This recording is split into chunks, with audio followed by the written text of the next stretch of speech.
Topic चल रहा है अनुसूचित जनजाति। तो जनजातियों के बारे में जो उत्तर प्रदेश में जनजातियां हैं उसके बारे में जो मैंने आपको पिछली क्लास में कराया था, और यहाँ पर उसमें आगे कुछ कराने वाला हूँ जो आपके मोस्ट इंपोर्टेंट क्वेश्चन होने वाले हैं। ठीक है, तो यहाँ पर पिछली क्लास में जो मैंने नहीं आपको छूट गया है तो उसको यहाँ पर मैं कंप्लीट कराने वाला हूँ। तो पिछली क्लास नहीं देखें तो डिस्क्रिप्शन में लिंक दिया है, वहाँ से जाके देख सकते हैं।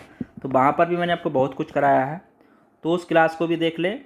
तो यहाँ पर बात करते हैं आज के टॉपिक में।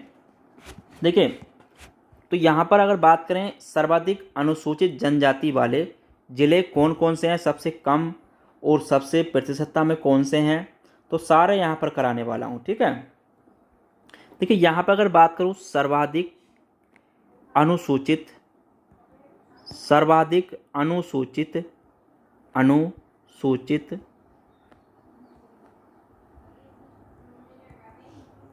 अनुसूचित जनजाति वाले ज़िले। ठीक है, अनुसूचित जनजाति जनसंख्या वाले ज़िले,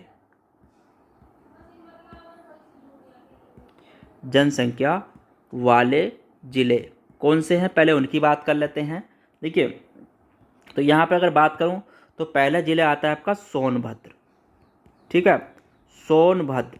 अगर सोनभद्र में जनसंख्या जनजाति की बात करें तो यहाँ पर लगभग 3,85,018 यहाँ की संख्या है। ठीक है, तो प्रतिशत में अगर बात करूँ यहाँ पर कितने प्रतिशत है, तो यहाँ पर अगर प्रतिशत की बात आती है तो यहाँ पर लगभग, देखिए यहाँ पर कुल जनसंख्या इनकी, कुल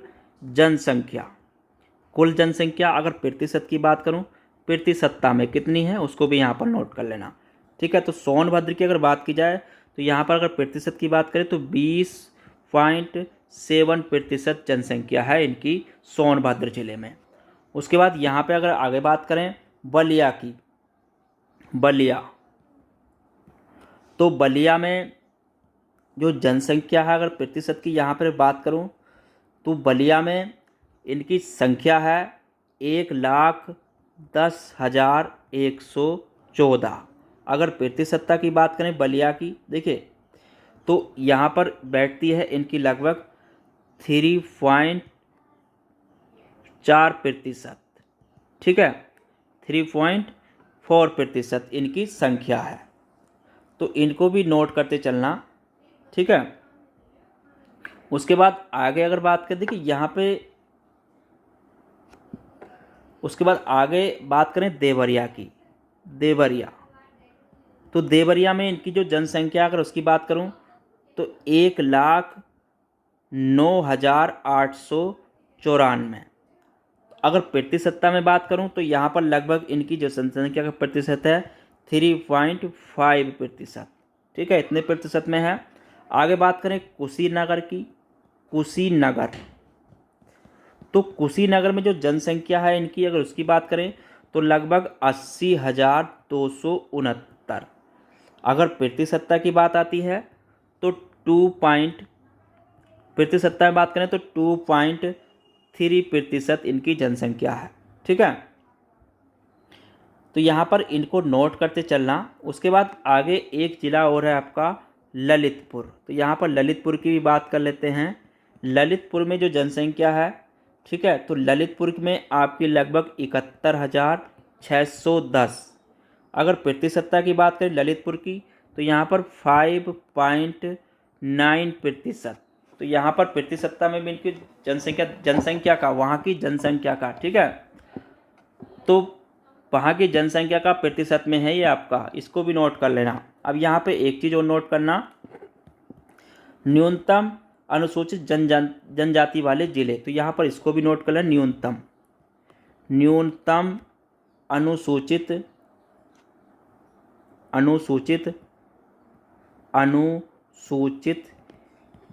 जनजाति जनसंख्या वाले ज़िले, जनजाति जनसंख्या वाले ज़िले।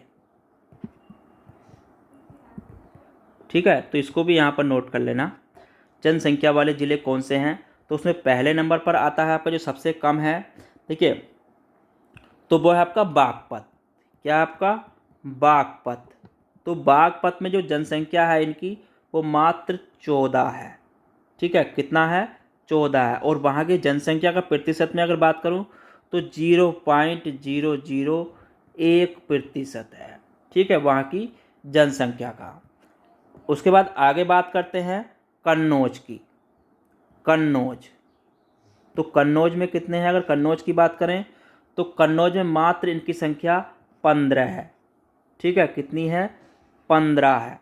और परसेंटेज में अगर बात करें कन्नौज की तो वहाँ पर भी आपका 0.001% है वहाँ की जनसंख्या का, ठीक है। उसके बाद आगे बात करते हैं बदायूं की।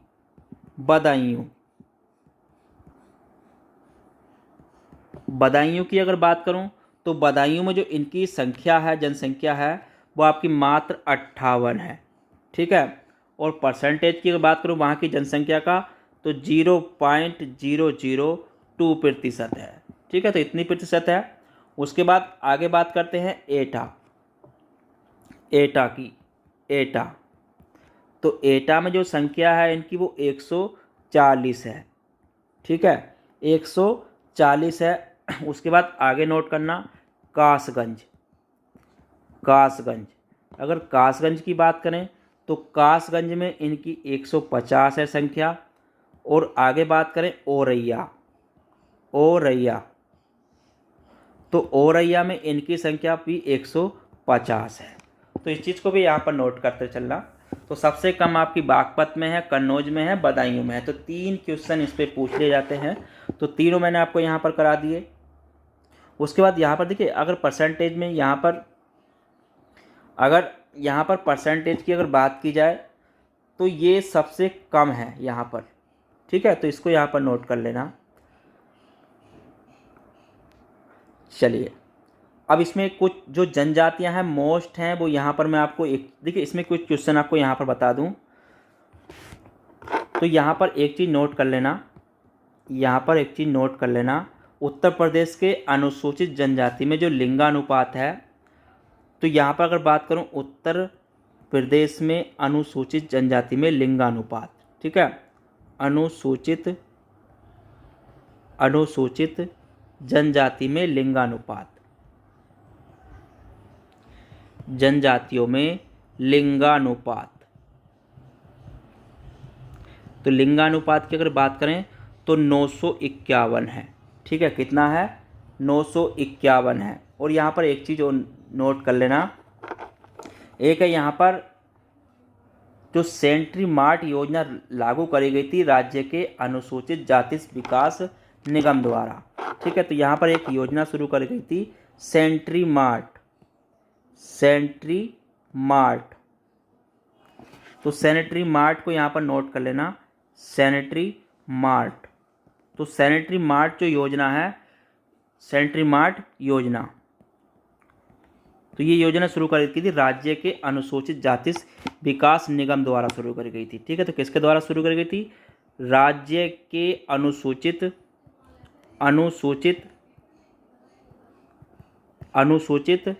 जाति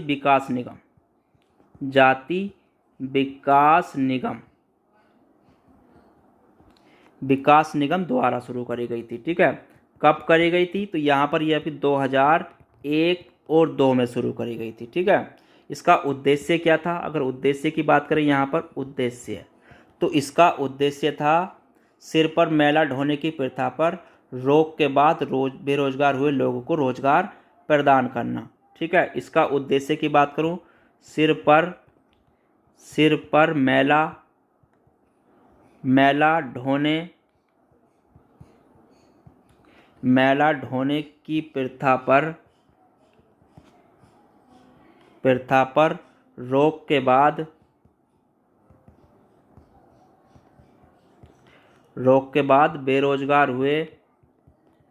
रोक के बाद बेरोजगार हुए लोगों को रोजगार प्रदान करना,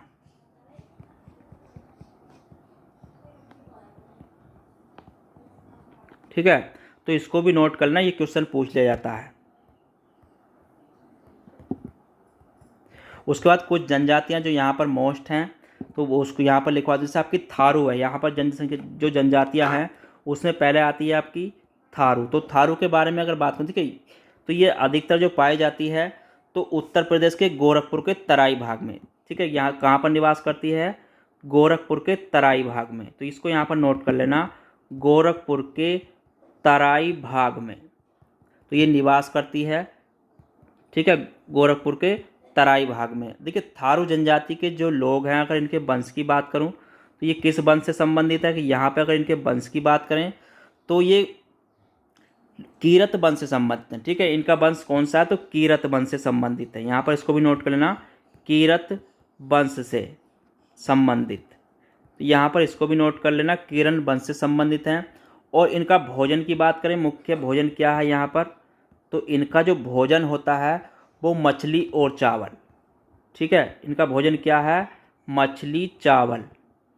तो मछली चावल इनका मुख्य भोजन होता है। तो इसको भी यहाँ पर नोट कर लेना, मुख्य भोजन का मछली चावल है। ठीक है, तो जो इसमें मोस्ट है वो यहाँ पर मैं बता दूंगा। देखिए यहाँ पर ये लोग हैं जो पर्व मनाते हैं, तो ये लोग दिवाली को जो मनाते हैं, जो दीपावली होती है यानी कि शोक पर्व, तो ये शोक पर्व, तो शोक पर्व किसे मनाते हैं?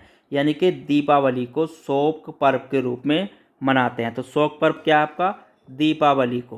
तो यहाँ पर इसको भी नोट कर लेना, दीपावली को। ठीक है, तो शोक पर्व के रूप में मनाते हैं, शोक पर्व के रूप में मनाते हैं। यहाँ पर इसको भी नोट कर लेना, ये भी आपका क्वेश्चन में पूछ लिया जाता है। ठीक है, और एक चीज़ और बता दूं, देखिए थारू जनजाति के लोगों को शिक्षा प्रदान करने के लिए जो लखीमपुर खीरी है वहाँ पर एक महाविद्यालय की स्थापना करी गई है। यानी कि राज्य सरकार लखीमपुर खीरी डाल देना यहाँ पर, लखीमपुर खीरी। तो लखीमपुर खीरी की अगर बात करूं, लखीमपुर खीरी, तो यहाँ पर राज्य सरकार द्वारा, किसके द्वारा? राज्य सरकार द्वारा जनजाति लोगों को शिक्षा प्रदान करने के लिए। ठीक है, जनजाति लोगों को शिक्षा प्रदान करने के लिए, शिक्षा प्रदान करने के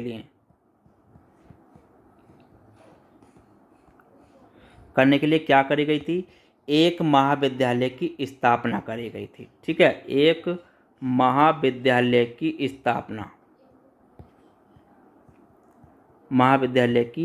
स्थापना की गई है।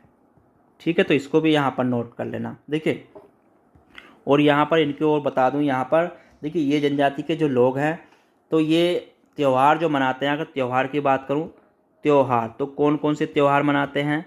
देखिए ये त्यौहार मनाते हैं जैसे मकर संक्रांति हो गया। ठीक है, मकर संक्रांति, तो मकर संक्रांति को मनाते हैं, होली को भी मनाते हैं। ठीक है, होली हो गया। कृष्ण जन्माष्टमी को भी मनाते हैं। ठीक है, तो यहाँ पर इनको भी नोट कर लेना, कृष्ण जन्माष्टमी। दशहरा भी मनाते हैं, दशहरा।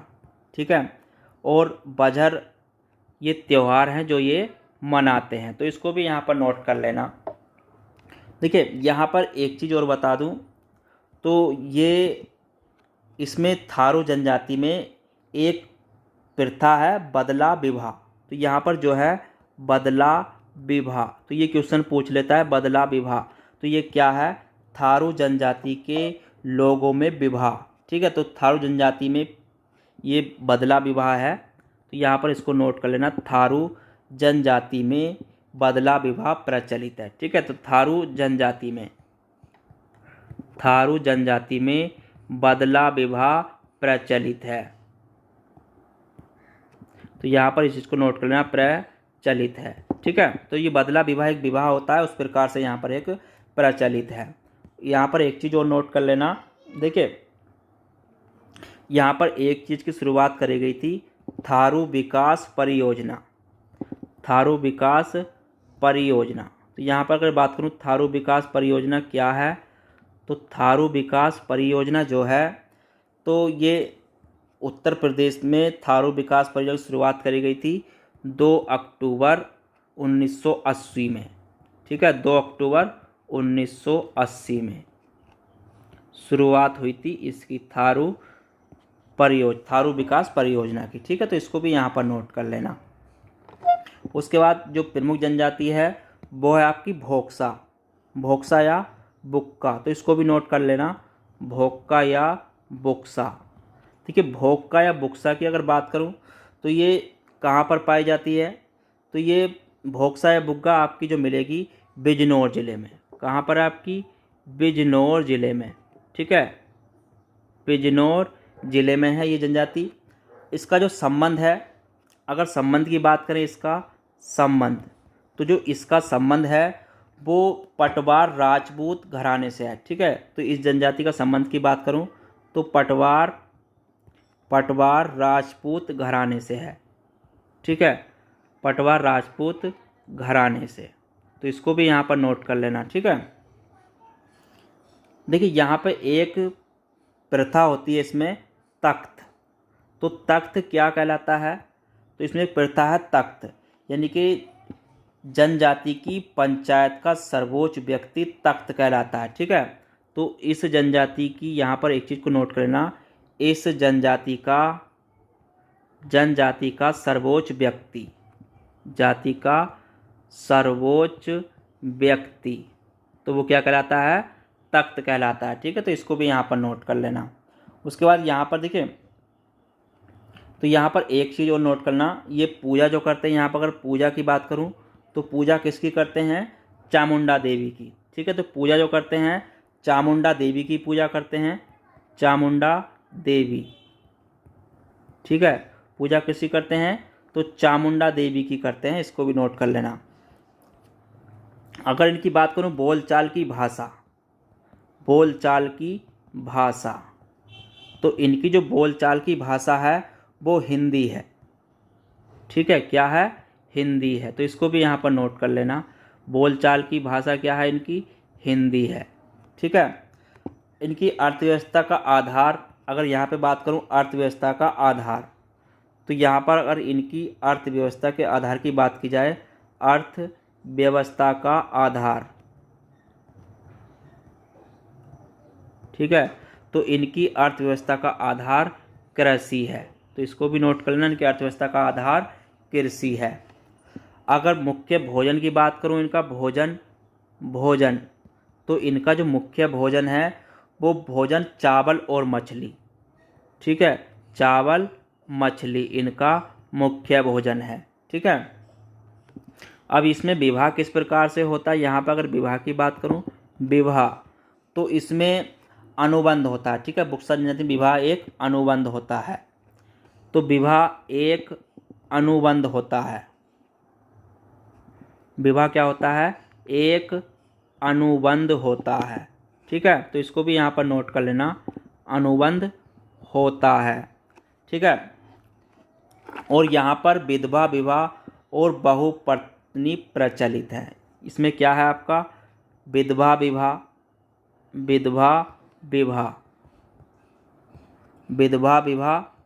एवं बहुपत्नी। ठीक है, बहुपत्नी प्रथा प्रचलित है। तो इस चीज़ को भी यहाँ पर नोट कर लेना। ठीक है, देखिए यहाँ पे एक चीज़ और नोट करना, इसमें रक्त संबंध में विवाह क्या है? वर्जित है। तो इस जनजाति में अगर यहाँ पे बात करूँ तो रक्त संबंध में विवाह वर्जित है। यहाँ पर इस चीज़ को भी नोट कर लेना, रक्त संबंध में विवाह वर्जित है। ठीक है, रक्त संबंध में विवाह वर्जित है, तो यहाँ पर इस चीज़ को भी नोट कर लेना। ठीक है, उसके बाद यहाँ पे देखिए जो परिवार होता है, अगर यहाँ पे बात करूँ, जो मुखिया होता है, तो यहाँ पर परिवार जो होता है पितृसत्तात्मक होता है। यहाँ पर जो परिवार होता है, अगर उसकी बात करूँ परिवार की, तो पितृसत्तात्मक होता है। परिवार कैसा होता है? पितृसत्तात्मक। ठीक है, तो इस चीज़ को भी यहाँ पर नोट कर लेना, पितृसत्तात्मक।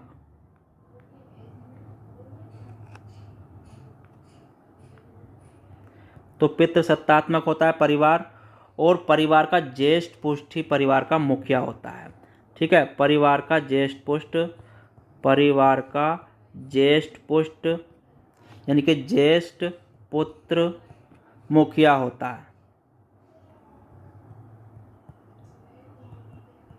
मुखिया होता है। तो इसको भी यहाँ पर नोट कर लेना। अब यहाँ पे एक चीज़ और नोट कर लेना, जो बुक्सा जनजाति विकास परियोजना, तो यहाँ पर एक चीज़ और नोट कर लेना, बुक्सा जनजाति विकास परियोजना, बुक्सा जनजाति विकास परियोजना, तो ये कब शुरू करी गई थी? 1983-84 में, 1983-84 में। ठीक है, तो इसको भी यहाँ पर नोट कर लेना। उसके बाद इसमें जो मोस्ट हैं वो मैं यहाँ पर लिखवा देता हूँ। एक और है महागीर। ठीक है, तो महागीर जनजाति के बारे में बात कर लेते हैं। महागीर जनजाति, ठीक है, माहीगीर जनजाति। देखिए, अगर माहीगीर जनजाति की बात करूं तो ये आपकी बिजनौर ज़िले में पाई जाती है। ठीक है, ये भी कहाँ पर है? आपकी बिजनौर ज़िले में। ठीक है, तो ये भी बिजनौर ज़िले में है। और देखिए, और इसका जो धर्म की अगर बात करूं, धर्म, तो इसका जो धर्म का संबंध है वो इस्लाम धर्म के। ठीक है, माहीगीर जनजाति के लोग काय के हैं? इस्लाम धर्म के। तो यहाँ पर इस चीज़ को नोट कर लेना, इस्लाम धर्म के। ठीक है, इस्लाम धर्म के ये अनुयायी हैं। तो यहाँ पर इस चीज़ को नोट कर लेना, ये इस्लाम धर्म के अनुयायी हैं। और इनकी अर्थव्यवस्था का आधार की अगर बात करूं, अर्थव्यवस्था का आधार क्या है? अर्थव्यवस्था का आधार, तो इनकी अर्थव्यवस्था का आधार है मछली पकड़ना। ठीक है, मछली पकड़ना, तो इनकी अर्थव्यवस्था का आधार है मछली पकड़ना। देखिए, यहाँ पर एक चीज़ और नोट कर लेना, यानी कि इस जनजाति का उल्लेख महाभारत में भी है। तो इस चीज़ को भी नोट कर लेना, इस जनजाति का उल्लेख, इस जनजाति का उल्लेख, इस जनजाति का उल्लेख महाभारत में इस जनजाति का उल्लेख मिलता है। ठीक है, तो इस जनजाति का उल्लेख महाभारत में भी मिलता है। तो महाभारत में इस जनजाति का उल्लेख है। ठीक है, इस जनजाति का उल्लेख। चलिए, तो यहाँ पर देखिए जितने भी क्वेश्चन हैं सारे मोस्ट अधिकतर करा दिए हैं। एक चीज़ और नोट कर लेना, आगे एक हो रहा है आपकी खरवार, तो यहाँ पर उसको भी नोट कर लेना, खरवार। तो खरवार की अगर बात करूँ तो कहाँ कहाँ पर पाई जाती है खरवार जनजाति? देखिए, आपका सोनभद्र ज़िले में। ठीक है, सोनभद्र हो गया, मिर्ज़ापुर हो गया, मिर्ज़ापुर, सोनभद्र मिर्ज़ापुर में आपकी प्रमुखता पाई जाती है। ठीक है, तो सोनभद्र और मिर्ज़ापुर इसके प्रमुख ज़िले हैं जहाँ पर ये पाई जाती है। देखिए, प्रमुख उपजातियाँ जो हैं, अगर इनकी बात करूँ, प्रमुख उपजातियाँ, तो यहाँ पर इनकी बात करूँ, प्रमुख उपजातियाँ जो इसमें पाई जाती हैं, तो प्रमुख जो उपजातियाँ हैं इसमें वो हो गई पटबंदी। ठीक है, पटबंदी है, सूरजवंशी है, सूरजवंशी, पटबंदी, सूरजवंशी, खेरी है, दौलतबंदी है, दौलतबंदी है, राउत है, मोक्ती है, मोझाइली है। ठीक है, तो मोझाइली, तो ये प्रमुख इसमें उपजातियां हैं। गोजू और आर्मिया भी हैं, इसको भी नोट कर लेना, गोजू और आर्मिया।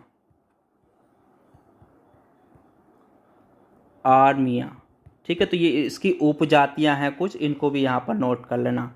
देखिए, अगर इनकी बात करूँ प्रमुख देवती ये किसकी पूजा करते हैं, तो ये अगर इनकी बात करूँ तो प्रमुख देवताओं में ये किसे किसे मानते हैं, तो इनके प्रमुख देवता, तो इनके अगर प्रमुख देवता की अगर बात करूँ, प्रमुख देवता तो ये किसे किसे मानते हैं? देखिए, बथ ऊ, तो यहाँ पर इसको नोट कर लेना, बथ उस, तो बथ उस को मानते हैं, बनसंती को मानते हैं। ठीक है, बनसंती,